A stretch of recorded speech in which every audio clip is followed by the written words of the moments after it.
how to drink water.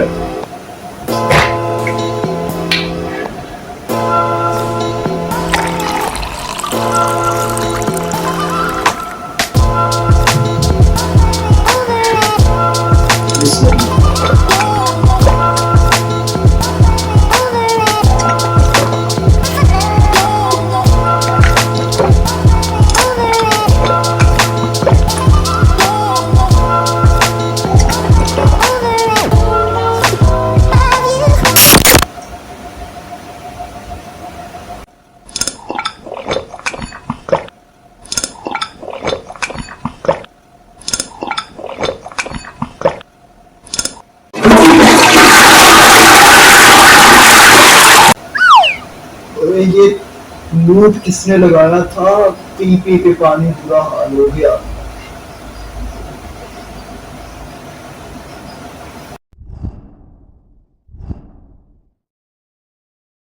तो आज की क्लास में हम ये देखने वाले हैं कि लूप्स क्या होते हैं। बेसिकली लूप्स को हम किस तरह यूज करते हैं, क्यों यूज करते हैं, कहाँ कहाँ जरूरत पड़ती है और प्रोग्राम के अंदर इन्हें इंप्लीमेंट किस तरह किया जाता है। ठीक है, और इनकी टाइप्स क्या क्या है।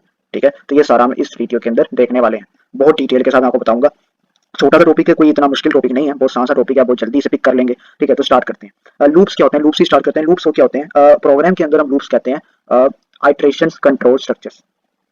या ये मैंने अपने इस कोर्स के अंदर पहला टेक्निकल वर्ड जो है यूज किया है, लेकिन ये बहुत इजी सा है, आपको मैं इसे भी हलवा करके बता देता हूँ। Iterations control structure. Iterations control structure क्या होते हैं? बेसिकली आइट्रेशन का मतलब होता है रिपीटेशन। ठीक है, तो इसका मतलब क्या हुआ? सिंपल, यानी रिपीटेशन को कंट्रोल करने वाले स्ट्रक्चर। बस बात खत्म होगी। यानी वो स्ट्रक्चर जो कि किसी भी कोड की या किसी भी स्पेसिफिक नंबर ऑफ कोड की क्या करते हैं, रिपीटेशन को कंट्रोल करते हैं, उन्हें क्या कहते हैं? उन्हें लूप्स कहते हैं।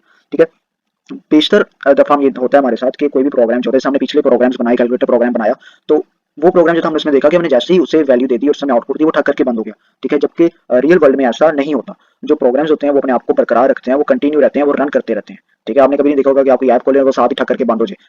ठीक है ना, तो ऐसे नहीं होता, बल्कि वो ऐप जो होती है वो कंटिन्यू रहती है, चलती रहती है। ठीक है, कोई भी प्रोग्राम जो होता है, तो वो हम किस तरह अचीव करते हैं? वो हम लूप्स के जरिए से अचीव करते हैं। ठीक है, लूप्स जो है सक्सेसफुल बनाते हैं उसे बार बार रिपीट करने के लिए। ठीक है, तो अब इस लूप्स की जो होती हैं वो 3 टाइप्स होती हैं, जिसमें से पहली टाइप मैंने यहाँ पे लिखी हुई है, जो कि क्या है? व्हाइल के नाम से। ठीक है, 3 टाइप्स होती हैं, जिसमें से पहली टाइप हमारे पास है व्हाइल। व्हाइल का मतलब क्या होता है? जब तक। यानी कोई भी जब तक, ये कंपैरिजन के लिए यूज होता है, जब तक ये होता है तब तक। ठीक है ना, मतलब इस तरह हम यूज करते होते हैं व्हाइल, जब तक।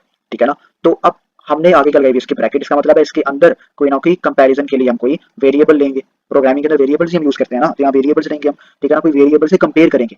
ठीक है, लेकिन अभी मैं आपको सिंपल करके समझाता हूँ। मैं इस ब्रैकेट के अंदर लिख देता हूँ ट्रू। ठीक है, मैंने लिख दिया ट्रू। वाइल ट्रू, यानी जब तक आगे क्या लिखा? ट्रू, यानी जब तक ये ट्रू रहे तब तक क्या करूं? नीचे मैंने स्टेटमेंट लिखी है, इन ओपन करली ब्रैकेट और क्लोज करली ब्रैकेट के अंदर। ये आपने याद रखना है। कोई भी आपने लूप के अंदर आपने कोई कोड या स्पेसिफिक नंबर ऑफ कोड आप चाहते हैं कि वो रिपीट हो, तो उसे आपने लूप बॉडी से, हम लूप की बॉडी कहते हैं, इसके अंदर आने चाहिए। ठीक है ना, तभी वो क्या होंगे? रिपीट होंगे। ओके, तो यहाँ पर मैं लिखा है जब तक ये ट्रू रहे तब तक क्या हो? लूप्स, सी आउट लूप्स। ये लूप्स जो है ये आगे स्केप सीक्वेंस है, ताकि लाइंस मर्ज ना करें आपस में। तो ये लूप्स जो है क्या करेंगे? रिपीट होता रहे। ठीक है, अब मैं इसे आपको रन करके दिखाता हूँ कि ये होगा कैसे। मैं यहाँ पर जाता हूँ और सिंपली यहाँ पर लिखता हूँ रन। देखें, ये रन कर गया, और मैंने यहाँ पे अगर आपको मैं दिखाऊं स्क्रॉल करके, तो देखें ये मुसलसल चलता जा रहा है, ये रुक नहीं रहा कहीं भी। क्यों नहीं रुक रहा? क्योंकि हमने कहीं रोका ही नहीं इसे।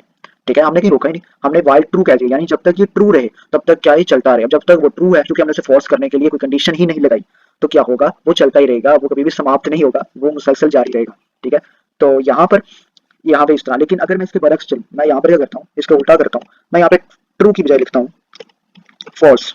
अब मैंने फॉल्स कह दिया, यानी वाइल लूप क्या? फॉल्स। जब लूप ही फॉल्स हो जाएगी तो हमारे पास क्या होगा? या मैं रन करता हूँ, कुछ भी नहीं चला। देखा आपने, कुछ भी नहीं चला। क्यों नहीं चला? क्योंकि हमने पहले ही कह दिया कि भाई लूप ही फॉल्स है, हमारा प्रोग्राम यहाँ तक आएगा, आके नीचे देखिएगा अभी वाइल फॉल्स, यानी लूप ही फॉल्स है, यानी जो अंदर लिखा है वो भी फॉल्स है। ठीक है, तो वो कुछ भी नहीं रन करेगा। ठीक है, इसे क्लियर कर देता हूँ। ठीक है, ये तो हमें समझ आ गया। लेकिन यहाँ पर एक मसला है। यहाँ पर मसला क्या है? मसला ये है कि देखिए अब ये बार बार रिपीट हो रहा है और एंडलेस रिपीट हो रहा है। एंडलेस मसला, एंडलेस का एंडलेस रिपीट हो रहा है, कोई लिमिट नहीं है। रिपीट हुए जा रहा है, हुए जा रहा है, हुए जा रहा है। ठीक, जबकि हम ऐसा नहीं चाहते। हम चाहते हैं कि हमारा जो प्रोग्राम है वो क्या हो? वो मुसलसल रिपीट ना हो, बल्कि एक नंबर तक रिपीट हो। ठीक है ना, स्पेसिफिक लिमिट तक, एक सर्टन लेवल तक रिपीट हो। 5 दफा, 10 दफा, 20 दफा, जितने भी हम चाहते हैं उतनी दफा रिपीट हो। तो इस उस केस में हम क्या करेंगे? उस केस में भाई, जिस तरह पहले कह रहा था, हम यहाँ पर किसी वेरिएबल से कंपेयर करेंगे। ठीक है, कि भाई जब तक वाइल, जब तक आगे ब्रैकेट में वेरिएबल की वैल्यू लिखेंगे कि जब तक ये वेरिएबल की वैल्यू इतनी रहे, ठीक है, या वहाँ पे रिलेशनल ऑपरेटर्स का इस्तेमाल करेंगे, उससे कम रहे या उससे ज्यादा रहे, तब तक क्या करना है आपने, इस लूप को आपने कंटिन्यू रखना है और नीचे जो भी स्टेटमेंट है, जो भी कोड या जो भी नंबर ऑफ कोड हमें लिखे हैं वो क्या होने चाहिए, रिपीट होते रहने चाहिए उतने टाइम तक, उतने नंबर्स तक। ठीक है, अब उसके लिए हमें कोई ना कोई क्या देने पड़ेंगे, यहाँ पर वेरिएबल देने पड़ेंगे। तो मैं यहाँ पर इंटीजर के नाम से वेरिएबल देता हूँ जिसका मैं नाम एन रख देता हूँ, राइट।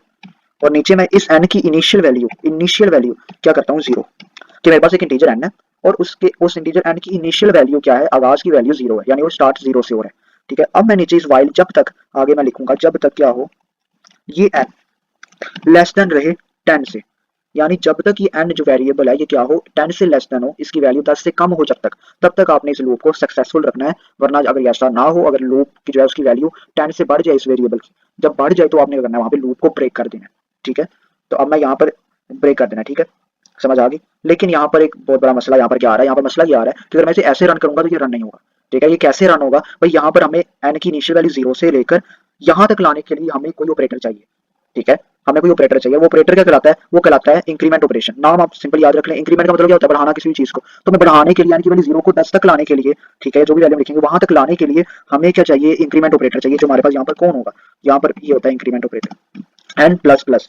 ठीक है, ये क्या कहलाता है हमारे पास, इंक्रीमेंट ऑपरेटर कहलाता है। क्या कहलाता है, इंक्रीमेंट ऑपरेटर। समझ आ गई। अब मैं यहाँ पर आके से रन करता हूँ तो देखिएगा क्या होगा। जब मैंने रन किया, ये देखें कितने टाइम ये रिपीट हुआ है, 1 2 3 4 5 6 7 8 9 10, 10 मरतबा। 10 मरतबा क्यों हुआ कि भाई सिंपल सी बात है, लॉजिकल है। जब यहाँ पर हमारा प्रोग्राम आया, उसने देखा भाई इनिशियल वैल्यू जीरो है और एन की वैल्यू जब तक 10 से छोटी रही तब तक आप क्या करो, इसको बढ़ाते रहो। तो 1 पे आया, 2 पे आया, 3 पे आया, 4 पे आया, 5 पे आया, 6 7 8 9, 9 तक क्या थी, 10 की वैल्यू से क्या था, उसकी वैल्यू कम थी। जैसे ही वो 10 पर आया, 10 पर आते ही उसने देखा कि भाई ये वैल्यू क्या हो गई है, 10 से आप क्या रही है, ये छोटी नहीं रही बल्कि 10 के इक्वल आ गई। तो उसने वहीं पर से बंद कर दिया और 10 टाइम क्या हो गया, ये रिपीट हो गया। ठीक है, 11 मरतबा नहीं हो सकता क्योंकि 11 क्या होगा, 10 से ज्यादा। हमने कहा जब तक 10 से कम रहे, तो ये क्या होगा हमारे पास, रिपीट हो गया। ठीक है, अब मैं इसे फिर से क्लियर कर देता हूँ। तो ये हमारे पास इस तरह से करते हैं, हम किसी भी चीज को रिपीट करवाते हैं जितने टाइम। आप यहाँ पे यानी कि लेस देन 10 20 भी कर सकते हैं, जितना मर्जी आप चाहें यहाँ पर कर सकते हैं। ठीक है, ओके। लेकिन यहाँ पर अगर मैं क्या करता हूँ, अब देखिए मैं आपको यहीं पर भी यहाँ पे फॉल्स करके दिखाता हूँ। ये मैंने लेस देन 10 लिखा हुआ है ना, अब मैं यहाँ पे करता हूँ, यहाँ पे ग्रेटर देन 10 कर देता हूँ। ठीक है, अब देखिएगा यहाँ पे ग्रेटर देन 10 करूंगा, कुछ भी नहीं चला। ठीक है, ग्रेटर देन 10 पे कुछ भी नहीं चलेगा भाई, वहां पे तो जाहिर बात है कि लॉजिकली नहीं बन रहा है कि इनिशियल वैल्यू जीरो है और हम कह रहे हैं ग्रेटर देन 10 रहे, हमें तो 0 10 की रेंज में रहना है ना। अगर यहाँ पे एन की वैल्यू 10 होती है, यहाँ पर ना कहता है ग्रेटर देन मेरे यहाँ पे रहे 20 रहे या उस तरह पे वो होता है, लेकिन यहाँ पर लॉजिक ही नहीं बन रही। ठीक है, या दूसरी चीज किस तरह भी होती है, अगर मैं आपको दूसरी तरह से भी करके दिखाऊं, मैं यहाँ पे ले लेता हूँ, मैं लेस देन ही लेता हूँ, लेकिन यहाँ पर मैं ये 1 हटा देता हूँ।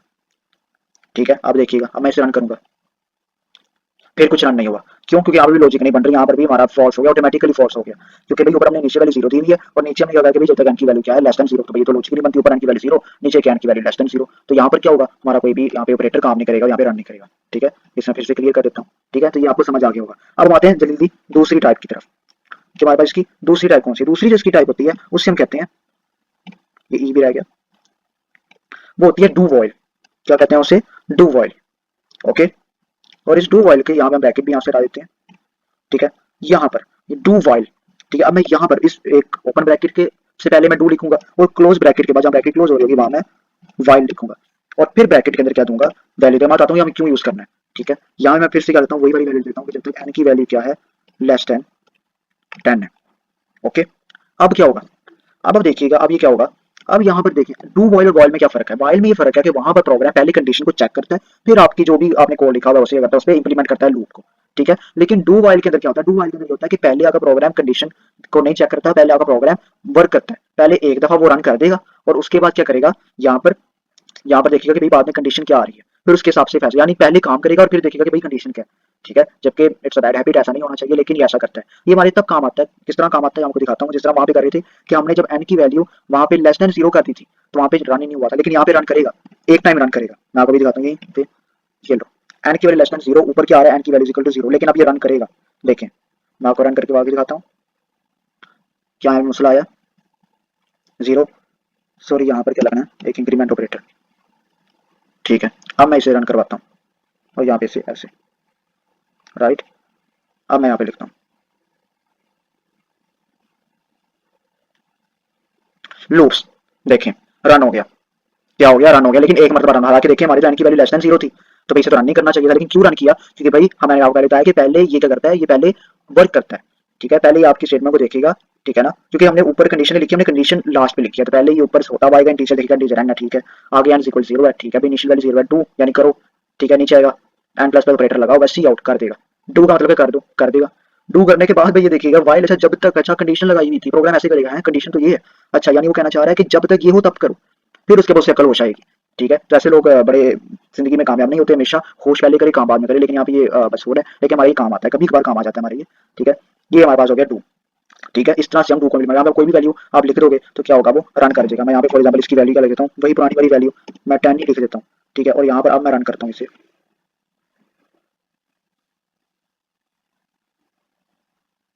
देखें अब ये फिर रन कर गया, 1 2 3 4 5 6 7 8 9 10, 10 मतलब क्या होगा, ये रन हो गया। ठीक है, काम एक जैसी कर रहे हैं, बस थोड़ा सा प्रोसेस में थोड़ा सा फर्क है। ठीक है ना, तो यहाँ पे ये हमारे पास होगी दूसरी टाइप। अब हम आते हैं इसकी लास्ट टाइप के ऊपर, जो हमारे पास कौन सी है, जो हमारे पास 4 है। ये हमारे पास लूप रहती है फॉर लूप। ठीक है, मैं यहाँ से ये भी हटा देता हूँ और यहाँ पर आके यहाँ पर मैं ब्रैकेट्स डालूंगा। ठीक है, और इन ब्रैकेट्स के अंदर मैं क्या करने लगा, ये देखिएगा, ये एंड देन ये मैंने 3 कंपार्टमेंट्स बना दिए। देखें, ये मैंने इस ब्रैकेट में 3 कंपार्टमेंट्स बना दिए। इन कंपार्टमेंट्स का मतलब क्या है कि इनके अंदर कोई वैल्यू आएंगी, तीनों स्पेसेस के अंदर क्या आएंगी, जो सेमी कोलन से सेपरेटेड है, इनके अंदर 3 तरह की वैल्यूज आएंगी। वो वैल्यूज कौन कौन सी आएंगी मैं बताता हूँ आपको। मैं ऊपर इसे कर देता हूँ, खत्म कर देता हूँ, इस n इक्वल टू 0 को मैं खत्म कर देता हूँ। ठीक है, तो अब यहाँ पर पहले के अंदर जो हमारे पास चीज आती है ना, पहले कंपार्टमेंट के अंदर वो आती है कि हमारे पास जो भी इंटीजर जिसे हम कंपेयर कर रहे हैं उसकी इनिशियल वैल्यू। यानी मैं आपको सिंपल समझा देता हूँ, फॉर लूप जो होता है बहुत ज्यादा स्ट्रेट फॉरवर्ड होता है, वो एक ही स्टेटमेंट के अंदर सारे मसले हल कर देता है। पहले वहां पे करना पड़ा था वाइल के अंदर ऊपर लैदा से जो थे हम इनिशियलाइजेशन की वैल्यू n इक्वल 0 लिखते थे, फिर हम उसके अंदर वाइल के साथ ही ब्रैकेट में वैल्यू लिख देते थे उसकी, जो भी कंडीशन होती थी। डू के अंदर हम लास्ट में जाकर लिखते थे। इसके अंदर ऐसा कोई झंझट नहीं है, इसके अंदर इन्हीं ब्रैकेट्स के अंदर, इसी स्पेस के अंदर सब कुछ आ जाएगा। ठीक है, पहले स्पेस जो हमने बनाएंगे उसके अंदर करेंगे, उसके अंदर हम इनिशियलाइजेशन की वैल्यू लिखेंगे जो इक्वल है 0 के, ये लो n की वैल्यू इक्वल है 0। दूसरे के अंदर क्या करेंगे, दूसरे के अंदर हम कंडीशन लगाएंगे कि कंडीशन क्या है, हम कंडीशन फिर वही हम कहते हैं भाई n की वैल्यू लेस देन क्या रहे 10 से, तब तक आपने ये चलाना है। लास्ट पे हम इंक्रीमेंट ऑपरेटर लगा देंगे, बस इतनी सी बात है। सॉरी कैपिटल लग गया, ये ले, ठीक हो गया। ये हमारे पास इस तरह से होता है। अब मैं इसे आपको रन करके दिखाता हूँ, ये मैं यहाँ से इंक्रीमेंट ऑपरेटर भी खत्म कर देता हूँ। ठीक है, अब मैं आपको क्या करता हूँ, इसे रन करके दिखाता हूँ, ये क्लियर कर देते हैं, इसे रन करते हैं, ये देखें अब ये रन कर गया। तो काम सबके सेम है, बस थोड़े से फर्क आता है इनके वर्क करने के अंदर कि काम किस तरह से कर रहे हैं। ठीक है, अब यहाँ पर एक और चीज आपको समझा देता हूँ, जरूरी नहीं है कि आपने n प्लस प्लस मतलब एक एक के ही आपने डिफरेंस से चलाना हो, यानी एक एक का डिफरेंस ही हो, जरूरी नहीं है। अभी मैं आपको ये चीज ज्यादा अच्छी तरह समझाता हूँ, अभी आपको यहाँ पे समझ नहीं आएगी, मैं आपको एक और चीज समझाता हूँ। देखें अब ये इस तरह आ गया, लेकिन मैं चाहता हूँ कि भाई मुझे इस इंटीजर n की क्या मिले, वैल्यू मिले, मुझे लूप्स ना मिले, मुझे वैल्यू मिले। इंटीजर n के इंटीजर्स यानी वो प्रिंट करते हैं इंटीजर्स को, तो मुझे यहाँ पे वैल्यू चाहिए n की। ठीक है, तो मैं यहाँ पे सिंपली क्या करूंगा, मैं यहाँ पर इस तरह से, और मैं यहाँ पे क्या लिखता हूँ n, सिंपल, या मैंने n लिख दिया। ठीक है, अब मैं यहाँ आके जब रन करूंगा, ये देखें ये n रन होगा। क्यों ये n रन होगा, मुझे तो वैल्यू मिली नहीं, क्योंकि भाई आपने वेरिएबल के ऊपर क्या लगाए हुए हैं, यहाँ पे ये मैंने आपको पहले भी बताया था, मैंने क्लास में से मैंने समझाया था आपको कि जब भी वेरिएबल हम यूज करते हैं तो उसके अंदर हम ऊपर से इनवर्टेड कोमास नहीं लगाते तो वैल्यू प्रिंट नहीं करता, हम जब नहीं लगाएंगे तब वैल्यू प्रिंट करेगा। अब मैं इसे क्लियर करता हूँ और फिर यहाँ पे रन करता हूँ इसे, अब फिर यहाँ पे देखें ये मसला, फिर ये अब ये क्या होगा, रन होगा, और यहाँ पर इंक्रीमेंट ऑपरेटर, एक सेकेंड, अब देखते हैं, अब इसे रन करवाते हैं, फिर यहाँ पे मसला, ये इंक्रीमेंट इसका मसला है। अब मैं इसे रन करवाता हूँ, ये देखें 0 1 2 3 4 5 6 7 8 9, ये इतनी दफा क्या हो गया, हमारा रन हो गया। ठीक है, समझ आ गई आपको, इतनी दफा क्या हो गया, हमारा रन हो चुका है। अब मैं इसे, अब देखिए यहाँ पे वैल्यूज आ गई 0 1 2 3 4 5 6 7 8 9, 10 पे जाके क्योंकि वैल्यू क्या होनी थी हमारी 10 जो थी वो इक्वल हो जानी थी, वो लेस देन नहीं रहनी थी, इसलिए वो 10 आया नहीं, उसने सिर्फ उसकी वैल्यू प्रिंट कर दी। ठीक है, इस तरह हम डिफरेंट क्या कर सकते हैं, इंटीजर्स की वैल्यू भी प्रिंट करवा सकते हैं। ठीक है, यहाँ मैं इसे क्लियर कर देता हूँ, तो ये भी चीज़ आपके समझ में आ गई। ठीक है, तो ये हमने अब यहाँ पे इस चीज़ को कैसे मैं करवाता हूँ, मैं यहाँ पर फॉर एग्जाम्पल ये नहीं लिखता, मैं यहाँ पर लिखता हूँ n इज इक्वल किसके है, n प्लस 4 के, सॉरी यहाँ प्लस नहीं लिखा, n प्लस 4 के। अब देखिए क्या होता है, मैं इसे रन करता हूँ 048, भाई क्यों 048 क्यों आया, क्योंकि मैंने यहाँ पर किया, मैंने यहाँ पर इंक्रीमेंट ऑपरेटर को इक्वल कर दिया n प्लस 4, यानी जो हमारे पास डिफरेंस मैंने रखा वो 4 का रखा, यानी हमारे पास जो हमने कहा कि लेस देन 10 वैल्यू रहे, उसमें क्या हो कि 0 से लेकर 10 तक 4 4 के डिफरेंस से वैल्यू आए। ठीक है, देखें 0 के बाद डायरेक्ट 4 आ गया, 4 के बाद 8 आ गया, 8 के बाद डिफरेंस 4 का नहीं था, और वैसे भी 10 से क्या होनी थी वैल्यू हमारे पास बढ़ जानी थी, सॉरी इक्वल हो जानी थी और बढ़ भी जानी थी। तो हमने क्या किया फिर वहाँ पे उसने वहीं पे रोक दिया और 048 यानी 3 हमारे पास 4 के डिफरेंस से वैल्यू आ गई। लेकिन अब हम चाहते हैं कि हमारे जो n की वैल्यू हमने अभी आपको मैंने प्रिंट करके दिखाई 048 या जब हमने प्रिंट किया था वो हमने देख रहे थे एक ही लाइन में प्रिंट होकर आ रहा था। हम नहीं चाहते कि वो एक ही लाइन में प्रिंट होकर आए बल्कि वो क्या हो लाइन से मर्ज। अभी हमने देखा कि हमने स्केप सीक्वेंस लगाया तो कुछ भी नहीं हुआ था। क्यों नहीं हुआ था? यहाँ पर उसके दूसरा यहाँ पर हम जो यूज करते हैं वो होता है एंड लाइन। ये ऑपरेटर होता है जब हमने वेरिएबल की वैल्यू हम कभी कभार यूज करते हैं, कभी कभार ये फ्रूटफुल होता है क्योंकि कई दफा हमारा स्केप सीक्वेंस वर्क नहीं कर रहा होता, तो वहां पर हम इसका इस्तेमाल करते हैं एंड लाइन ऑपरेटर। इस तरह कोई भी इनपुट आप देकर आपने सॉरी आउटपुट देकर आप लेने चाहते हो आप कोई भी, तो उसके आगे इस तरह से ये डबल आप लगाओगे यहाँ पर लेस देन के साइन जो हमारे रिलेशनल ऑपरेटर होते हैं और आगे एंड लाइन। ठीक है, इससे क्या होगा, इससे मैंने यहाँ पे लिखा मैं लेस देन 10। अब मैं यहाँ पे जब रन करूंगा तो ये देखें अब हमारा 048 जो हमारा 4 के डिफरेंस से हमने यहाँ पे मार्क किया था उसी 4 के डिफरेंस से क्या हुआ है, ये लाइंस जो आपस में मर्ज नहीं की बल्कि अलग अलग लाइंस में ये हमारे पास लिखे में आ गए हैं, अलग अलग डिस्क्रीट आ गए हैं। ओके, तो यहाँ तक मुझे होप सो उम्मीद है कि आपको यहाँ तक जब समझ आ गई होगी। मैंने कोशिश की कोई कॉन्सेप्ट यहाँ पर ना रह जाए आपको समझाने वाला। हमने वाइल को देखा, हमने डू वाइल को देखा, हमने फोर को देखा, हमने उसके अंदर यहाँ पर हमने देखा कि हमने डिफरेंस अगर देना हो किसी भी चीज़ का तो वो हम किस तरह से लेते हैं। इस तरह कोई भी डिफरेंस आप दे सकते हैं। अब यहाँ पे एन की वैल्यू भी चाहे बढ़ा सकते हैं। ठीक है, अब चाहे एन की वैल्यू को कितना कर दें, 100 कर दें, 200 कर दें, जितना मर्जी कर दें और उसमें जितना मर्जी यहाँ पे है जितना मर्जी आप उसमें खेलें। बल्कि मैं तो आपको ये हमेशा रिकमेंड करता हूँ कि हमेशा लेक्चर देखने के बाद सिर्फ खेलने कूदने वैसे ना लग जाया करें बल्कि बैठ के उसे इंप्लीमेंट करने की कोशिश किया करें और कोशिश किया करें कुछ नया करें। ठीक है, मेरे टीचर मुझसे कहा करते थे जिनकी मुझे बात बहुत ज़्यादा मेरे दिल को लगी और मैंने उससे ठान ली कि भाई नहीं इससे मुकरना नहीं है, वो क्या थी कि देखें लैपटॉप में भाई ये फटेगा नहीं। ठीक है, कोई धमाका नहीं होने वाला इसके अंदर। ठीक है, तो आप खुले हाथ लेकर जो मर्जी करें आप, ठीक है ना, इसे ऑपरेट करें। ठीक है, और आप पंगे लेना सीखें। ठीक है, तो मुझे उम्मीद है कि आपने इसको आप करके देखेंगे कि किस तरह से अमल करता है। ठीक है, इन तीनों लूप्स की प्रैक्टिस कीजिएगा, डिफरेंट डिफरेंट वैल्यूज दीजिएगा, अपनी मर्जी से दीजिएगा, अपनी मर्जी से ऑपरेटर लगाइएगा, जितना मर्जी इंक्रीमेंट कीजिएगा, देखिएगा क्या होता है। ठीक है, और अगर कोई प्रॉब्लम हो तो जरूर आगे कमेंट सेक्शन में लिखिएगा, मैं जरूर आपकी इस प्रॉब्लम को सॉल्व करने की पूरी पूरी कोशिश करूंगा। तो आज की क्लास यहीं तक, मुलाकात होगी इंशाल्लाह अगली क्लास के अंदर, तब तक के लिए अल्लाह हाफिज।